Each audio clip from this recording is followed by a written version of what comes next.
Assalamualaikum warahmatullahi wabarakatuh. Kami dari kelompok 5 akan mempresentasikan hasil kerja kelompok kami. Yang pertama, menemukan matriks vektor eigen. Matriks 294 557 519. Bagaimana cara menentukan matriks? Simak penjelasan berikut. Untuk menemukan matriks vektor eigen, akar dapat ditemukan menggunakan metode Newton-Raphson. Berikut ini tata caranya. Metode Newton-Raphson untuk X pangkat 3 kurang 16 X pangkat 2 tambah X tambah 94 sama dengan 0. X sama dengan 2,69595263. Sekarang menggunakan pembagian panjang dan nilai eigen dan matriks A diberikan oleh X pangkat 3 kurang 16 X pangkat 2 tambah X tambah 94 per X kurang 2,69595263 sama dengan X pangkat 2 kurang 13,40404737X kurang 34,86708149 dan seterusnya.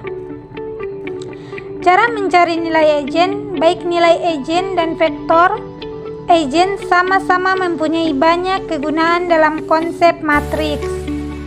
Salah satunya, nilai eigen mampu membantu perhitungan pangkat matriks.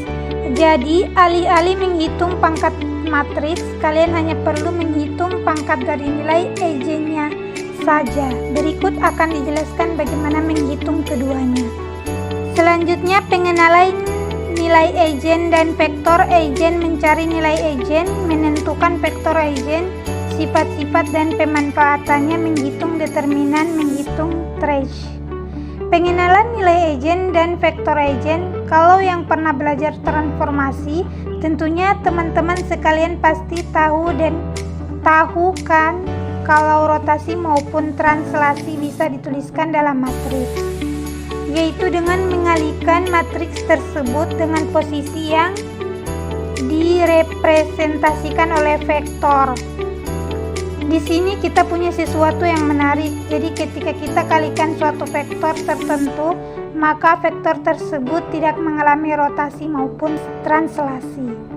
Sekian dari saya dan akan dilanjutkan oleh teman saya, Marliana. Baik, di sini saya akan melanjutkan dari teman saya sebelumnya, pengenalan nilai eigen dan vektor eigen. Kalau yang pernah belajar transformasi, tentunya teman-teman sekalian pasti tahu kan kalau rotasi maupun translasi bisa dituliskan dalam matriks. Nah, yaitu dengan mengalihkan matriks tersebut dengan posisi yang direpresentasikan oleh vektor. Di sini kita punya sesuatu yang menarik. Jadi, ketika kita kalikan suatu vektor tertentu, maka vektor tersebut tidak mengalami rotasi maupun translasi, melainkan vektor tersebut mengalami perubahan panjang. Bisa itu makin besar dan bisa juga makin kecil. Coba kita ingat kembali bahwa kalau ingin merubah panjang suatu vektor, maka yang diperlukan hanyalah menghasilkan dengan sebuah konstanta.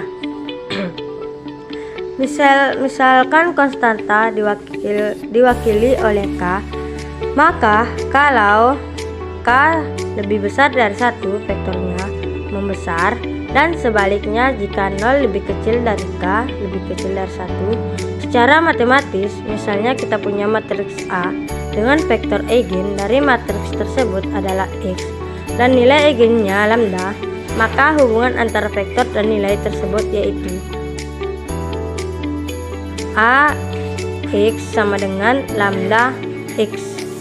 Maksudnya apa? Sesuai perkataan yang disebutkan sebelumnya, operasi perkalian terhadap vektor X setara dengan perkalian dengan suatu konstanta. Mencari nilai eigen. Pembahasan intinya bakal dimulai dengan menghitung nilai eigenvalues.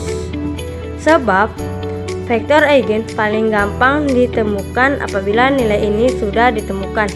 Kita akan berangkat dari persamaan sebelumnya AX sama dengan lambda X dan dibatasi untuk matriks 2x2 terlebih dahulu.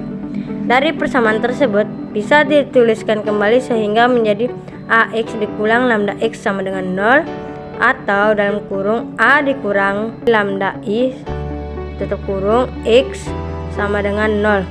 Nah, sekarang coba perhatikan persamaan di atas mampu dibayangkan berupa persamaan yang bisa digunakan dalam melakukan proses eliminasi Gauss, yaitu AX sama dengan B.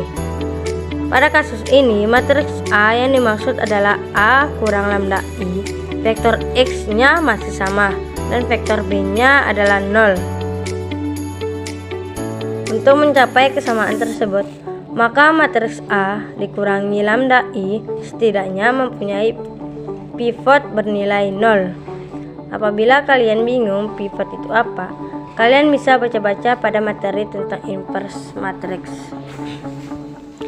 Di sini coba disinggung sedikit saja. Intinya, pivot itu elemen di diagonal setelah dilakukan upaya seperti penukaran baris. Tujuannya supaya pivotnya tidak bernilai 0. Atau bisa juga dikatakan ketika vektor kolom yang menyusun matriks A dikurangi lambda I merupakan kombinasi linier dari vektor kolom lainnya. Dua kondisi tersebut sebenarnya sama saja, hanya beda istilah saja. Maksudnya, jika kondisi pertama terjadi, maka otomatis yang kedua juga berlaku dan sebaliknya. Selain itu, bisa juga dikatakan ketika determinal A dikurangi lambda I sama dengan 0, ini juga situasi yang sama. Dan kita akan gunakan konsep determinan seterusnya. Sekarang langsung dicoba aja langkah-langkah sebelumnya. Selaras langkah pertamanya, sebut saja matriks A. Matriksnya adalah A. Misal elemen-elemennya yakni seperti berikut: 5, 3, 2, 4. Substansikan matriks tersebut ke dalam persamaan determinan sebelumnya sehingga diperoleh determinal 5, 3, 4, 2 dikurangi lambda 1, 0, 0, 1 sama dengan 0. Determinal 5 dikurangi lambda 3, 2, 4 dikurangi lambda sama dengan 0. 5 dikurangi lambda 4 dikurangi lambda 2 dikurangi minus 2 dikurangi 3 sama dengan 0. Lambda pangkat 2 dikurangi 9 lambda plus 14 sama dengan 0. Apa yang kita temui merupakan sebuah persamaan kuadrat. Mengingat ukuran 2x2, jika matriksnya berukuran n kali n, maka akan berupa polinomial. Oleh karena itu, untuk mencari nilai eigennya, yang perlu dilakukan adalah mencari akar dari persamaan kuadrat tersebut. Dalam kurung y dikurangi lambda tutup kurung y dikurangi 5 sama dengan 0. Didapat nilai eigennya yaitu lambda 1 sama dengan 7 dan lambda 2 sama dengan 2. Oke, sekian, terima kasih dapat saya sampaikan.